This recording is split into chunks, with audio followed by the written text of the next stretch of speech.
역사의 시간은 흘러갑니다. 일제강점기, 슬픔과 고통을 달래주고 해맑은 어린이의 동심을 지켜주기 위해 우리나라의 창작동요는 그렇게 시대적 아픔을 품고 시작됩니다.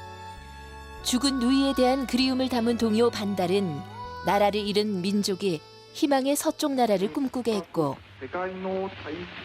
광복의 날이 찾아왔을 때 새나라에 대한 희망을 동요에 담았습니다.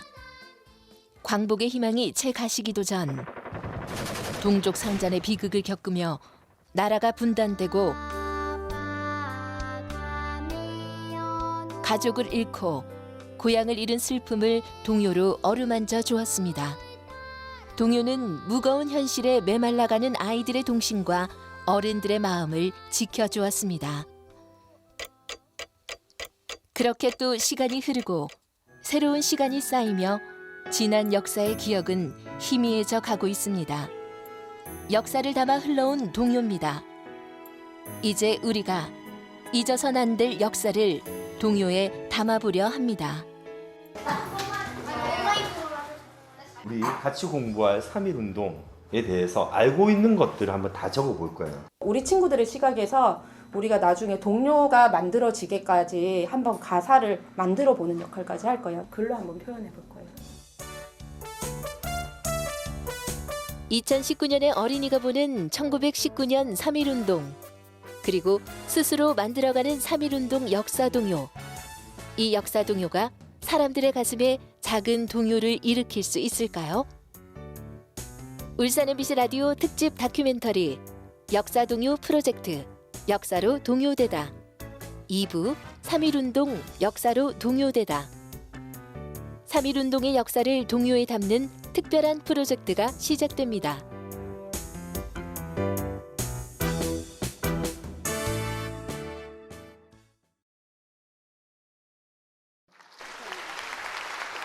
(2019년 6월) 의미 있는 음악회가 열렸습니다. 고향문화재단에서 3.1운동 및 대한민국 임시정부 수립 100주년을 기념하여 특별 기획한 공연이었는데요. 이곳에서 지금까지 악보로만 남아있던 광복 이전의 3.1운동 기념 노래가 울려 퍼졌습니다.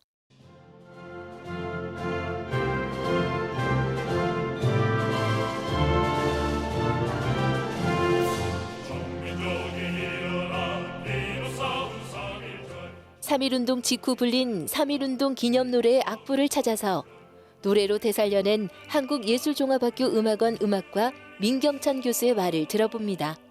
3.1절 노래가 굉장히 많거든요. 그 당시에도 이제 19년에 3.1운동이 일어났기 때문에 한 20년 이때부터 쭉 해가지고 여러 각처에서 3.1운동을 기념하는 노래들이 이제 많이 만들어졌습니다. 광복 이전의 3.1운동 기념 노래를 연구 논문을 발표한 당국대학교 교양학부 장유정 교수의 설명을 들어봅니다. 처음에 불렸던 3.1절 노래로 추정되는 것이 1919년 3.1운동 일어나고 1920년에 상하이 인성학교에서 3.1절 기념식을 거행을 하거든요. 그때 애국가가 불렸고 그 3.1절가를 불렸다라고 해서 얘기를 해주는데, 일단은 곡조는 찬송가예요. 네, 찬송가고요. 그래서 노래가 참 기쁘구나 3월 하루 독립의 빛이 비쳤구나.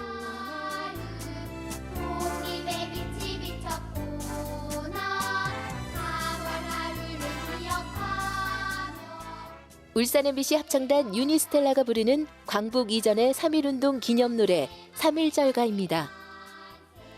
3.1운동은 어떤 의미를 가졌기에 독립운동가들은 일제의 억압과 탄압 속에서도 3.1운동을 노래에 담아서 널리 전하려고 했을까요?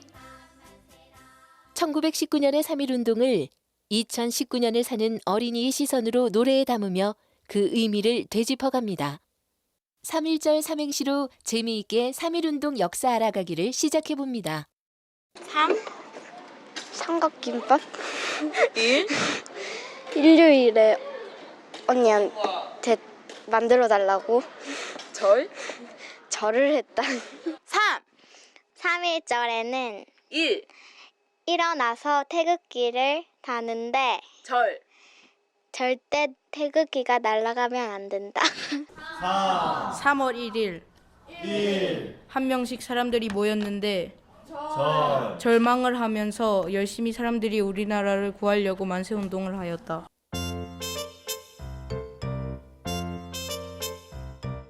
얘들아 있잖아.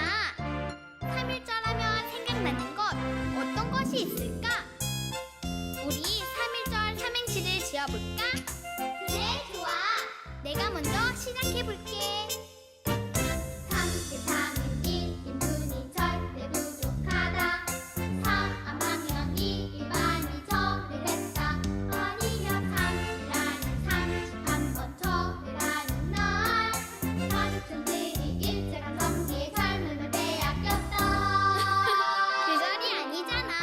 랄라랄랄랄라 랄라랄랄랄라 랄라랄랄랄라. 삼설아 눈물을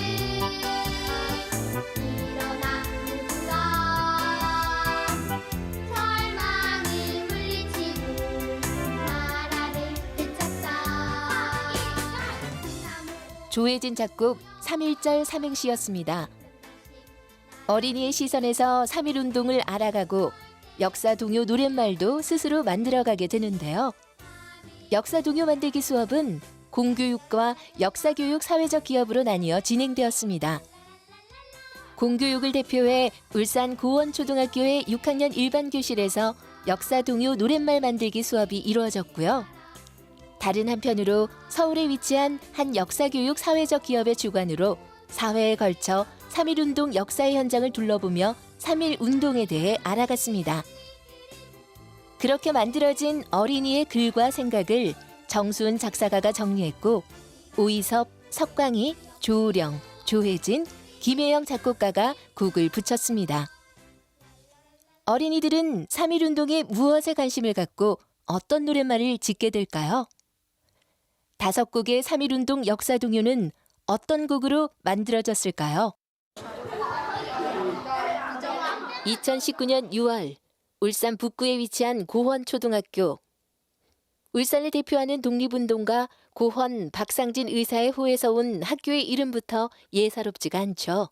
우리 같이 공부할 3.1운동에 대해서 알고 있는 것들을 한번 다 적어볼 거예요. 여기다 인물이라고 했어? 인물도 괜찮고 주제어도 괜찮고 3.1운동하고 딱 떠오르는 단어 아무거나 다 돼요. 정준영 아니? 지금 저거 없다가 이제 이런 거. 손성권 담임교사의 지도 아래 일주일에 한 번 5주에 걸쳐 50분 수업으로 진행되었는데요. 첫 시간 3.1운동에 대해 물었습니다. 유관순 여사 오타를 포함해서 유관순 열사, 유관순 열사, 유관순 열사, 유관 손? 3.1운동은 갑자기 툭 튀어나왔나? 뭔가 있었겠죠? 없이 오늘 갑자기 툭 튀어나왔을까요? 1910년대 3.1운동이 일어나기 직전 우리나라의 상황은 이랬습니다. 한성대학교 역사문화학부 조규태 교수의 설명입니다. 제일 첫 번째로 드는 것이 우리가 불만족했다. 일제의 통치에 불만족했기 때문이다. 정치적 억압 같은 경우에는 무단 통치로서 헌병 경찰 통치로서 우리의 자유를 억압했다. 두 번째 얘기하는 것은 우리의 경제적인 것들을 많은 것을 수탈했다. 국제 정세도 급박하게 돌아가고 있었는데요. 서울대학교 국사학과 이태지 명예교수, 울산대학교 역사문화학과 허양란 교수의 말입니다. 1918년에 세계 제1차 세계대전의 마지막을 이제 바라보면서 미국의 윌슨 대통령이 소위 약소민족을 위한 걸로 민족 자결주의를 선언했기 때문에 거기에 대한 기대가 컸죠. 그리고 18년 1월에 민족 자결주의 선언이 나왔고 그거에 대비하기 위해서 이제 파리에서 강화회의가 열릴 예정 뭐 이런 정보가 들어오잖아요. 파리 강화회의에. 근데 대표를 그냥 파견한다고 해서 되는 게 아니고 그 파견한 대표의 그 말, 그러니까 한국 민족이 독립을 원한다라고 하는 것을 뒷받침할 수 있는 행동이 필요하잖아요. 그래서 독립선언을 하기 시작한 거예요. 조규태 교수의 덧붙인 설명입니다. 결정적인 사건은 그 1919년도 1월 21일 날 고종의 갑작스런 죽음. 이것이 자연사인가 독살인가 자연사와 관련해서 이것이 꼭 자연사가 아닐 그런 개연성도 있거든요. 그래서 나름대로 거기에 대한 분계라든가 이런 것들이 복합적으로 작용해서 3.1운동이 일어나게 된 것이 아닌가 이렇게 말할 수 있을 것 같습니다. 그렇게 1919년 3월 1일 3.1운동은 시작되었습니다. 허영란 교수의 말입니다. 3.1 운동이라고 부르는 건 1919년 3월 1일 날 이제 서울이라든지 평양이라든지 신의주라든지 몇 개 도시에서 독립 선언을 했거든요. 근데 그 이제 선언을 계기로 해서 전국 각지에서 한 2개월 이상 만세 시위가 벌어진 것을 우리가 통틀어서 3.1 운동이라고 얘기를 하고 있습니다. 3.1운동은 즉흥적으로 일어난 사건이 아니라 민족 대표 33인을 중심으로 한 체계적인 준비 과정을 거쳤다고 조규태 교수는 설명합니다.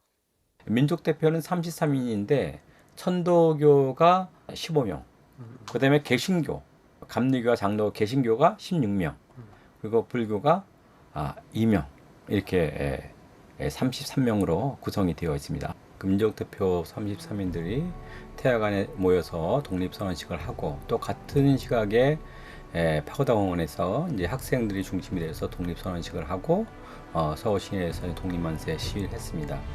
독립선언서 낭독으로 시작된 3.1운동은 전국 각지로 확대되어 갑니다. 울산 지역에서 3.1운동이 처음 시작된 것은 4월 2일 언양에서였습니다. 박예경 울산 문화관광 해설사의 말입니다. 언양에서 가장 먼저 시작을 했고요. 장날을 중심으로 4월 2일 날 이루어졌는데요. 언양 만세운동은 천도교인들이 중심이 되어서 대한독립 만세를 외쳤다고 볼 수 있습니다. 언양 장날의 3.1운동 소식은 울산 병영으로 퍼져나가고 병영에서는 청년회를 중심으로 만세운동을 준비하게 됩니다.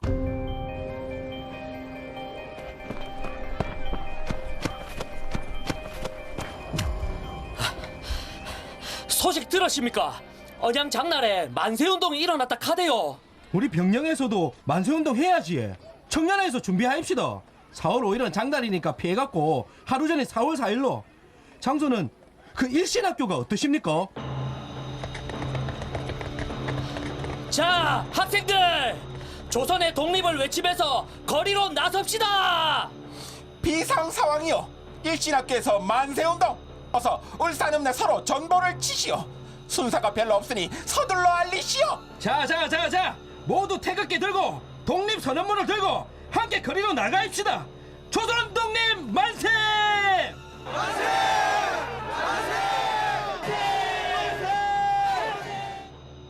울산 병영에서는 4월 4일 일신학교, 지금의 병영초등학교에서 만세운동이 시작되었고 다음 날인 4월 5일 전날의 만세운동으로 투옥된 사람들의 석방을 요구하며 또다시 만세운동이 이어지게 되는데요. 만세를 부르는 사람들을 향해 총을 쏘았습니다. 병영의 만세운동은 병영 청년회라는 단체가 주도적으로 했는데 여기 또한 약 1,000여 명 이상의 군중이 시위에 함께 참여를 했고요. 참여하면서 일본군 수비대와 충돌을 하게 되고요. 그 자리에서 엄준, 문성초, 주사문, 김옥룡 이 네 분의 열사가 순국을 하게 되고요. 여러 명이 중경상을 입었고 22명이 투옥을 하게 됩니다. 울산 언양장의 3.1운동에서 순국한 이는 아직 이름조차 알려지지 않고 있습니다. 울산 역사교사 모임의 이현우 교사와 허영란 교수의 말입니다. 누구의 엄마 이런 식인 거죠. 그러니까 그 부분들이 굉장히 지금 찾아내는 게 어려운 상태고요. 여성입니다. 예. 언양 같은 곳에서도 총을 맞고 돌아가신 분이 있지만 그런 분이 정확히 어떤 분인지 누군지 잘 알지 못한단 말이에요. 파도처럼 일어나 독립을 외치던 평범한 사람들은 목숨을 잃었고 수없이 많은 사람이 투옥되었습니다. 투옥된 사람들을 되찾기 위해 사람들은 또다시 모여 독립을 외쳤습니다. 뒤로 밀려갔다 다시 더 큰 힘으로 몰려오는 파도처럼 말이죠. 그렇게 3.1운동은 멈추지 않는 물결이 되어 전국으로 퍼져나갔습니다. 조규태 교수의 정리입니다. 1,500회 정도의 전국에서 시위가 있었다 이렇게 돼 있고요. 또 3.1운동을 전공한 한 학자에 의하면 한 2,000여 회 정도가 될 것이다라고 하고 거기에 참여한 연인원은 한 200만 명 정도 되지 않을까 이렇게 얘기를 하고 있습니다. 그래서 그로 인해서 또 상당히 수천 명, 한 7,500명 정도의 사람들이 또 죽음을 맞았다고 하고요. 당시에 우리나라 인구가 뭐 2천만이 안 되는 것이기 때문에 많은 사람들이 이렇게 시위에 참여했다 이렇게 볼 수가 있을 것 같습니다. 울산 언양의 3.1운동에서 독립을 외치다 죽어간 누구의 엄마. 독립을 위해 목숨을 내놓은 7천여 명의 사람들. 역사 수업을 하며 학생들은 이름도 알 수 없는 그들의 죽음을 떠올려 봅니다. 그렇게 많은 사람들이 죽거나 다치고 있는데 왜 우리는 아는 사람이 2, 3분밖에 없을까? 우리는 왜 모르죠? 안 배웠습니다. 안 배웠어요. 안타깝게도. 사회책에는 안 나와요. 안타깝게도. 그럼 어떻게 할까요? 우리 시험에 안 나오니까 요즘 우리 시험도 안 치죠? 그럼 그냥 모르고 넘어가도 되나요? 허영란 교수는 다음과 같이 말합니다. 실제로 3.1운동에서 굉장히 의미 있는 거는 보통 사람들이 역사의 주인이다라고 하는 거, 주인공이라고 하는 거, 역사를 만드는 사람들이고 역사에 참여하는 사람들이라는 것을 그냥 잘 보여주는 사건이죠.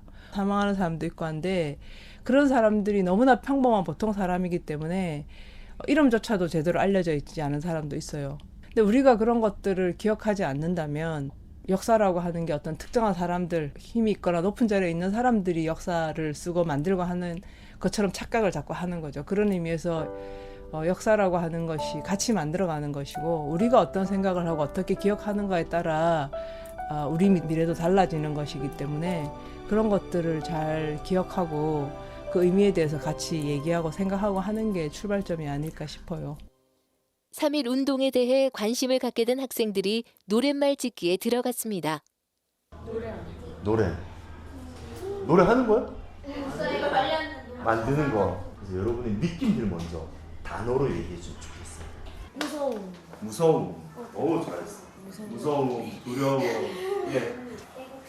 애국심, 주인, 자립심, 피땀 눈물.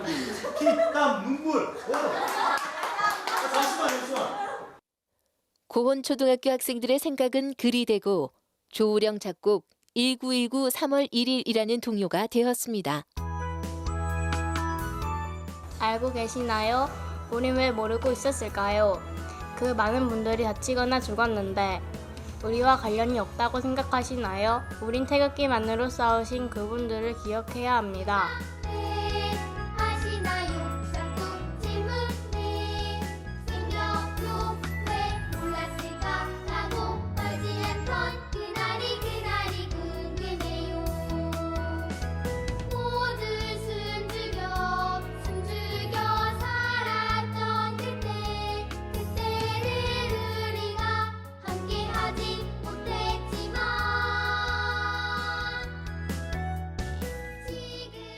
딱 아이들답고 아이들이 쓴 글을 보면서 느낀 건 우리 역사인데 매우 놀라운 시선으로 보는 거예요. 그걸 아시나요?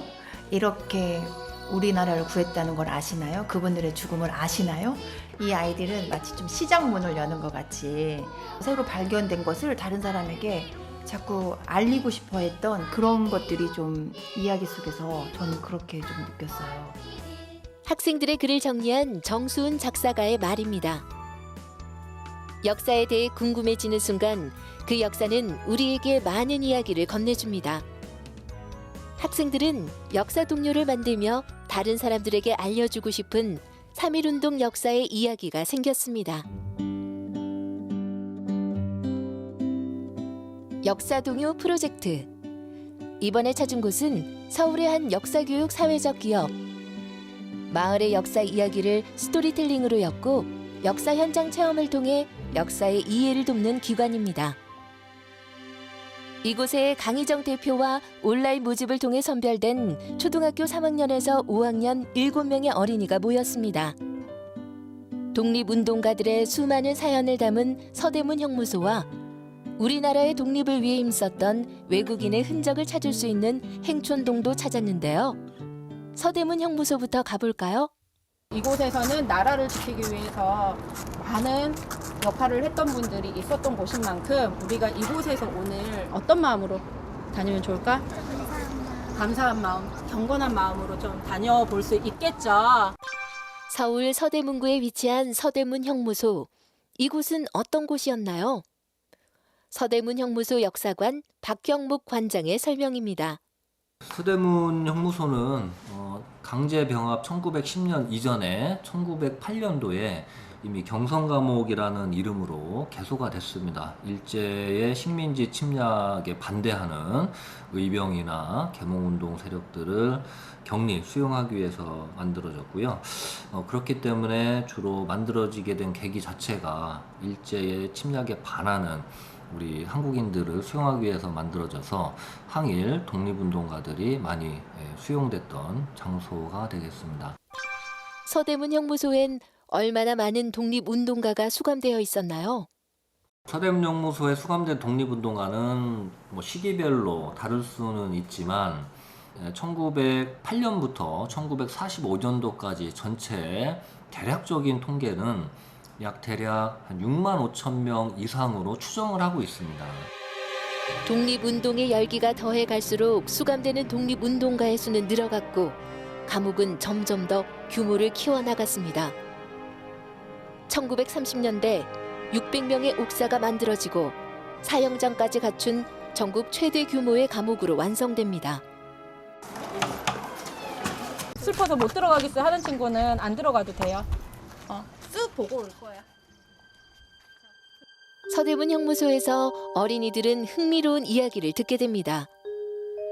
사형장 담장 안에는 100년이 흘러도 자라지 않는 키 작은 미루나무가 있다는 이야기. 그리고 사형장 앞에는 통곡의 미루나무가 있다는 이야기. 이 나무들은 어떤 사연을 가지고 있는 것일까요? 이 나무의 비밀을 풀기 위해 서대문 형무소 2층에 위치한 수형 기록 카드 전시실을 찾아보았습니다. 근데 이거는 뭐냐면 수형 카드라는 거야. 수형 카드가 뭐냐면 그 당시에 감옥에 있을 때 그 사람이 어떤 죄를 짓고 왔고. 수형 기록 카드는 이런 것입니다. 박경묵 관장의 말입니다. 이 카드는 서대문 형무소에 수감돼서 사진을 찍고 그 사진이 앞면에 붙어 있고 뒷면에는 본적이라든지 주소라든지 나이라든지 이런 정보들이 들어가 있는데 현재 약 한 6,200여 장이 남아 있습니다. 전부는 아니고 그러니까 10%도 안 남아 있는 것이죠. 그중에 중복 인물을 제외하면 한 4,800여 명이 됩니다. 나라를 위해 목숨을 바쳤던 이들의 모습이 담긴 수형 기록 카드는 바닥부터 천장까지 빼곡하게 전시되어 있습니다. 카드만 보아도 얼마나 많은 사람이 독립운동 그리고 3.1운동에 참여를 했는지 알 수 있습니다. 이 카드 기록을 분석을 해보면 가장 어린 나이로 체포돼서 형량을 받은 사람이 15살부터 있고요. 그 다음에 가장 많은 나이는 71세로 제가 생각됩니다만 3.1운동기에 수감된 사람들의 이 수용기록 카드 데이터 한 1000여 개를 정밀 분석을 해봤더니 3.1운동기에 참여한 사람들은 15세부터 69세까지 있었고요. 직업은 80여 종 있었고요. 그 다음에 신분은 양반과 평민이 고르게 분포되어 있었고요. 이렇게 볼 때 3.1운동은 전 계층이 다양하게 거족적으로 참여한 운동이라는 것이 이 수용기록 카드로 입증이 되는 셈이죠. 그중에 눈에 띄는 65세 강우규 의사의 이야기를 담아봅니다.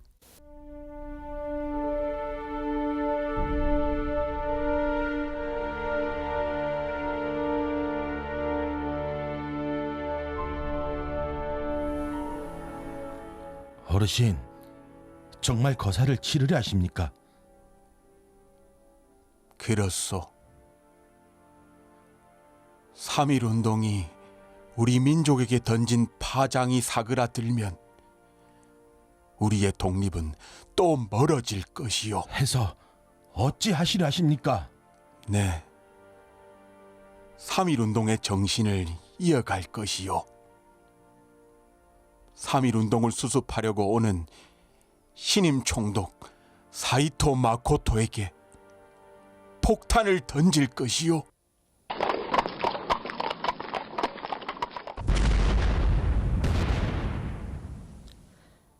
신임 조선 총독 사이토 마코토의 마차에 폭탄을 던진 강우규 사형.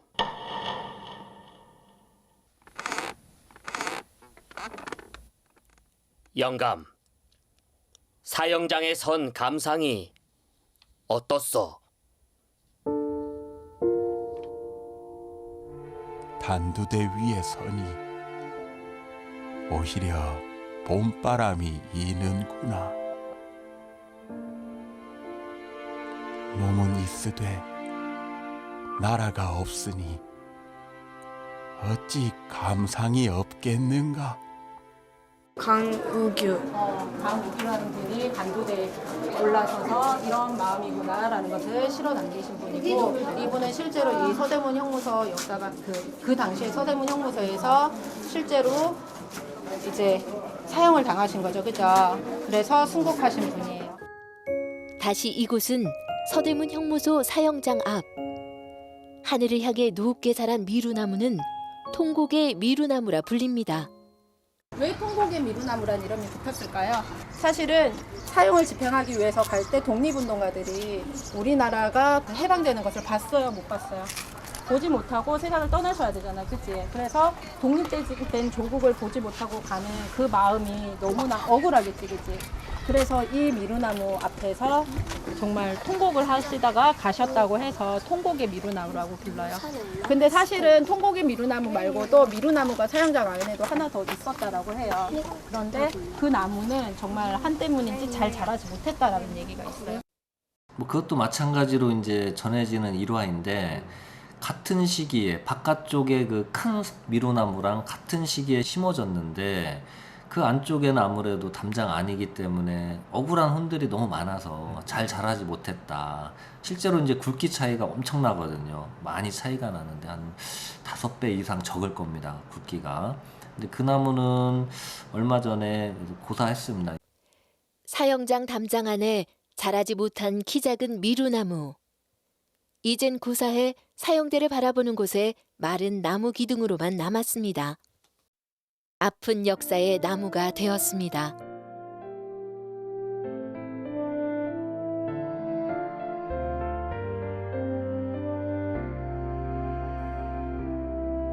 언제나 그 자리에 서서 슬픈 소원이 들던 나무, 독립의 날을 보고 싶다던 그들만으로 기다린 나무, 자유의 날이 왔어요. 오늘의 하늘이 참 좋아요. 형무소에서 독립운동가들이 죽는구나. 독립운동가가 있어야지 나라를 되찾는데 죽으면 어떡할까? 서대문 형무소에 갇히신 분들이 우리나라를 지키기 위해 35년 동안 위험을 무릅쓰고 독립운동을 했다는 것이 감사하고, 만약 우리나라를 위해 독립운동을 아무도 하지 않았더라면 대한민국이라는 나라가 있었을까 싶었다. 사형장에 갈 때는 독립운동가들의 마음을 생각하니 마음이 찢어지듯이 아프기도 했다. 만약 지금이라도 독립운동가들을 만날 수만 있다면 두 손을 붙잡고 우리나라를 위해 목숨을 바쳐주셔서 정말 감사합니다라고 말씀드리고 싶다. 정수은 작사, 김혜영 작곡의 동요 키 작은 미루나무였습니다. 현재 서대문 형무소에 남아있는 수형 기록 카드는 4,600여 장. 비어있거나 사라져버린 수형 기록 카드가 더 많이 있습니다. 또 실제로 이곳에 갇혔거나 아니면 다른 형무소에 갇혔던 많은 분들이 어떻게 있었겠지만 기억되지 못하는 분들도 많겠죠, 그죠? 그래서 여기에 보면은 비어진 것들도 많이 있죠, 그죠? 그래서 비어진 곳은 앞으로도 우리가 계속 이분들을 찾고 기리면서 나아가야 되는 그런 부분이겠죠, 그죠?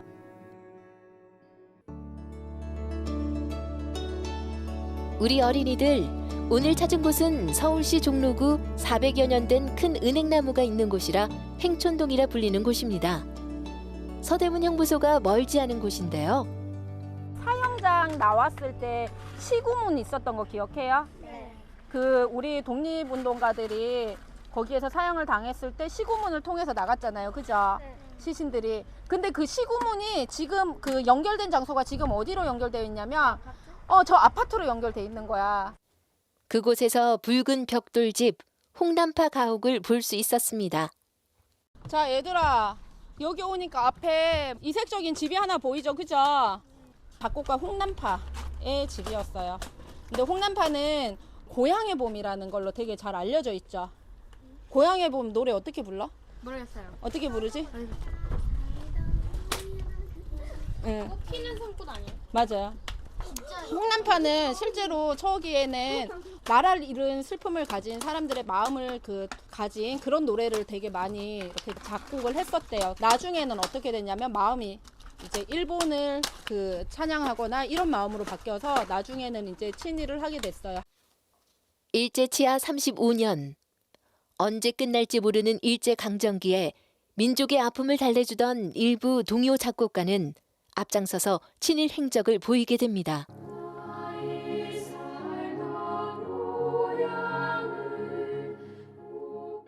동요 고향의 봄을 쓴 이원수 작사가는 일제강점기 친일 작품을 발표한 후 평생 참여하며 살았습니다.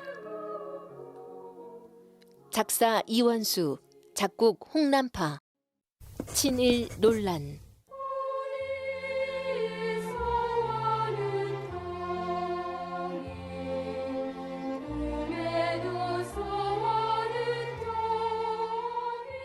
시대의 천재라 불렸으나 친일 영화를 감독하며 5점을 남긴 동요 우리의 소원 노랫말을 지은 안석주 작사가. 친일 논란.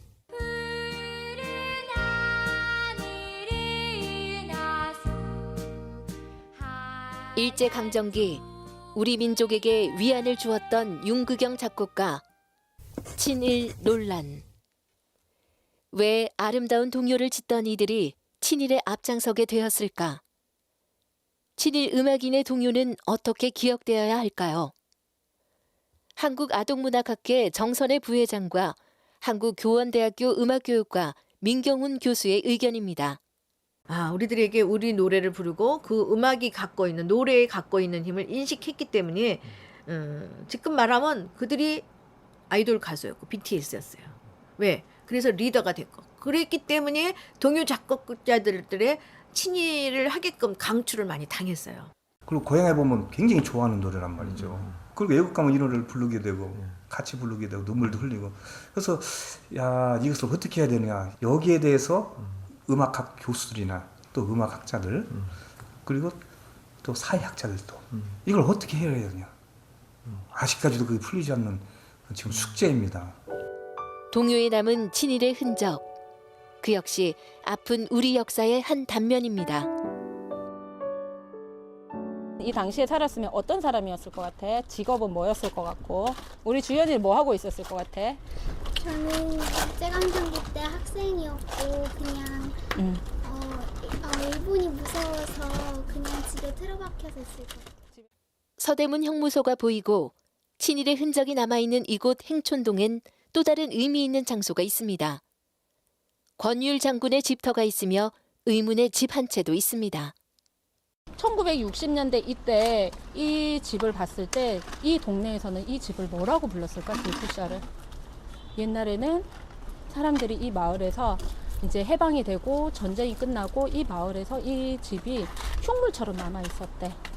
주인도 없고 그것처럼 흉물처럼 남아 있던 집이었는데 이 집에 어떤 미국인 남자가 오면서 우리나라로 들어오면서 이 집에 대한 사연을 알게 됐어.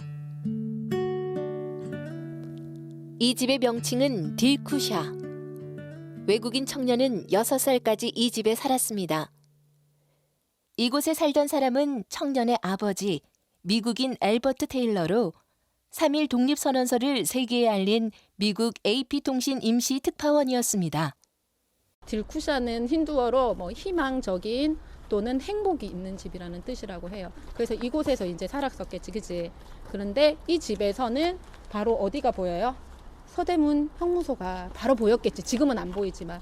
그때 봤던 서대문 형무소는 그 한국의 독립운동가들만 있는 것이 아니라 외국인이지만 우리나라의 독립을 위해서 힘썼던 외국인들도 수감되기도 했는데, 독립선언서를 해외 언론에 보내 한국인의 독립에 대한 열망을 세계에 알리고자 했던 미국인 테일러는 서대문 형무소에 수감됩니다. 박경목 관장의 말입니다. 미국인이니까 원래 그 전에 이제 한국을 떠났어야 되는데 떠나지 않고 독립운동을 돕다가 1941년도 12월 달에 기록에 의하면 서대문 형무소에 수감이 됩니다. 그 기록은 그의 부인 메리 테일러가 쓴 호박 목걸이라는 책이 있거든요. 그래서 메리 테일러가 서대문 형무소를 바라보면서 자신의 남편이 어디 있지 않을까 이렇게 바라봤던 장면이 그 호박 목걸이에 회고가 되어 있습니다. 서대문 형무소가 보이는 행촌동엔 친일의 흔적도 있고 외국인임에도 불구하고 조선의 독립을 염원했던 이들의 흔적도 남아 있습니다. 독립운동가와 더불어 외국인까지 그렇게 힘을 모아 지키고 싶어 했던 것은 평화였겠죠. 평화는 3.1 독립선언서의 가장 중요한 가치이기도 합니다. 그 의미에 대해 조규태 교수와 허영란 교수의 설명입니다. 모든 인류가 서로 협력하며 평화스럽게 살아가는 이상사회를 만들자라고 하는 것이 독립선언서에 담긴 그런 이상이다. 이렇게 얘기할 수 있겠습니다. 인간이 인간을 지배하거나 인간이 인간의 자유를 억압하지 않는 그런 사회에 살고 싶다. 그리고 우리는 우리만 그렇게 살고 싶은 게 아니라 우리의 후손도 앞으로 그런 나라에서 살도록 만들기 위해서 독립을 선언한다라는 내용이거든요. 그것이 말하자면 우리가 추구하는 사회에 대한 어떤 모습, 가치를 담고 있는 거예요. 그렇기 때문에 그게 가치가 있는 거죠. 독립선언서. 우리 오늘 조선이 독립한 나라이며 조선인이 이 나라의 주인을 선언한다. 우리는 오늘 조선이 독립한 나라이며 조선인이 이 나라의 주인임을 선언한다. 3.1 독립선언서는 이렇게 시작됩니다. 3.1 독립선언서를 쉽게 떠올려 볼 수 있도록 3.1운동 100주년을 맞아 쉽게 다시 쓰여진 3.1 독립선언서에 곡을 붙였습니다. 오희섭 작곡의 우리의 3.1 독립선언서입니다. 우리는 독립 조선이 독립한 나라이며 조선인이 이 나라의 주인임을 선언한다. 우리의 독립선언은 민족의 요구이니 오직 자유로운 정신을 되살릴 것이요. 마지막한 사랑 한순간까지 운동의 정당한 뜻.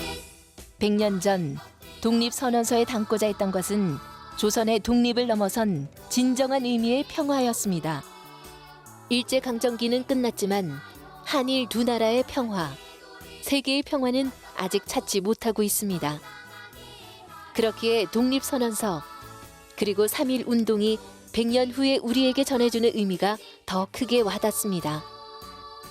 전국 역사교사 모임 배성호 교사와 한국교원대학교 역사교육과 김한종 교수의 말입니다. 독립운동 역사에서 일본을 무조건 악마화하고 너무나 선악구도로 가요. 제가 왜 3.1 독립 이 선언서를 좀 이렇게 강조하고 정부 차원에서도 하고 있냐면 평화의 시각이거든요. 그러니까 일본 너네 무찌르겠다 그게 아니라, 그래서 김구 선생도 어떤 나라를 원했냐 그래서 첫 번째는 독립이었지만 내가 진짜 꿈꾸는 나라는 문화가 아름다운 나라였잖아요. 3.1운동이라고 무조건 일본을 배척하려는 것들이 아니고 흔히 이제 더불어서 주변에 이것도 같이 살아가는 이제 평화운동, 그러니까 그런 쪽으로 이제 의미를 많이 부여합니다.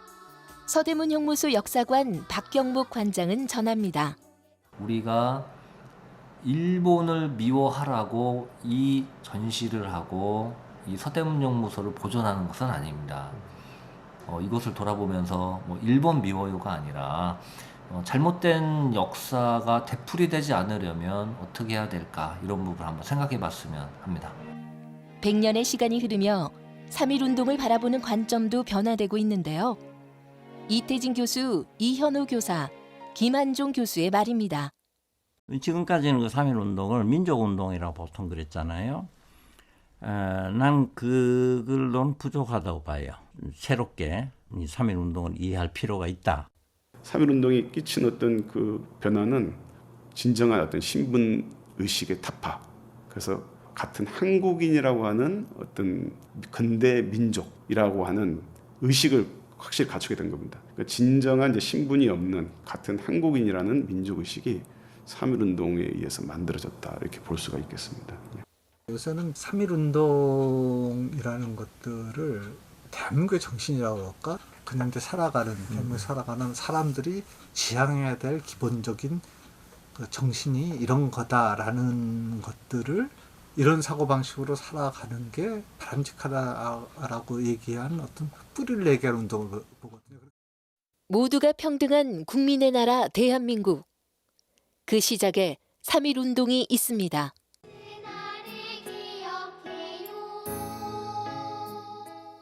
역사의 현장을 둘러본 어린이들의 마음을 들어봅니다. 독립운동가들께 감사하자. 작사 허지용, 이유민, 이다훈. 고통받는 독립운동가들은 독립을 위해 독립운동을 한다. 독립운동이 없었더라면 지금의 대한민국은 없었을 것이다.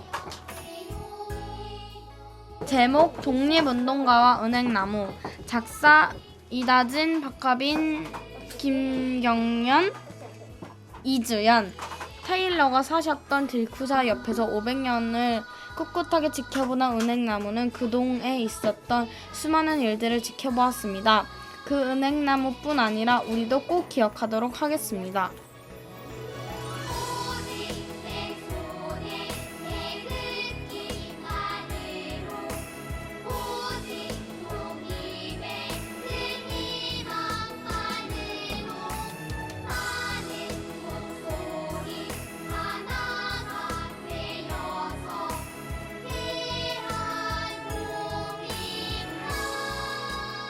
석광희 작곡의 그날을 기억해요입니다.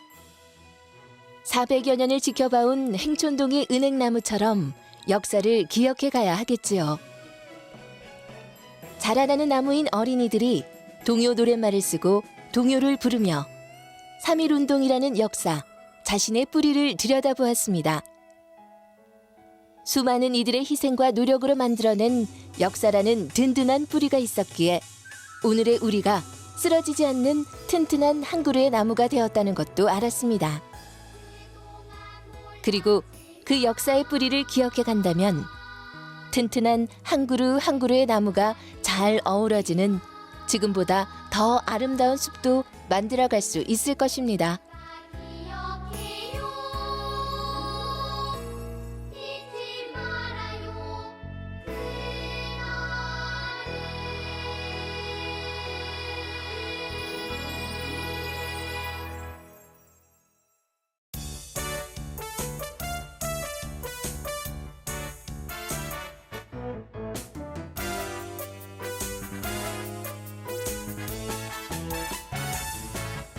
우리는 독립조선이 3.1운동으로 모두가 꿈꿨던 우리가 주인인 나라에 살고 있는 어린이들은 새로운 꿈을 꿉니다. 와이파이가 많은 나라예요. 모든 곳 다 산속이나 그런 곳에서도 와이파이가 되는. 학교 수업 시간에 아무거나 할 수 있는 나라. 게임이요. 담배 없는 나라. 아빠가 그냥 담배 없애야 돼. 초등학생이 존중받는 나라. 초등학생도 하고 싶은 걸 할 수 있었으면 좋겠어요. 혹시나 전쟁이 나면 전쟁이 지지 않는 나라예요. 통일된 나라예요. 북한에 있어서 못 가본 곳에 갈 수 있고 자원이 많아져요. 3.1운동에서 외쳤던 평범했던 모든 이의 꿈이 오늘이 된 것처럼 우리 아이들의 꿈은 새로운 내일의 역사가 되어줄 것입니다. 우리는 오늘 대한민국의 주인임을 선언한다.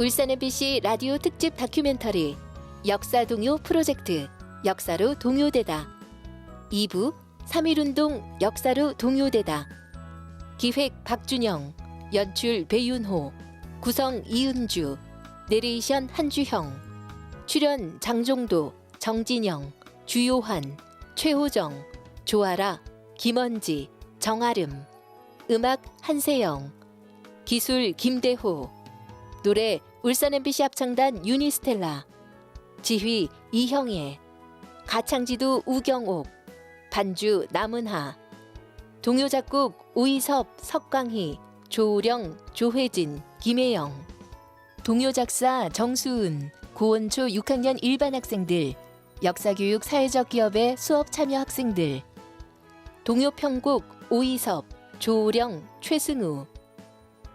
이 프로그램은 방송통신위원회 한국전파진흥협회의 지원으로 제작되었습니다. 프로그램 제작에 참여해준 고원초등학교, 역사교육 사회적 기업 도스토리 연구소, 울산 MBC 합창단 유니스텔라와 많은 동요 역사 전문가들에게 감사의 마음을 전합니다. 동요에 담긴 역사, 역사를 담은 동요가 많은 사람들의 가슴에 울림이 있는 동요가 되어주길 바라봅니다.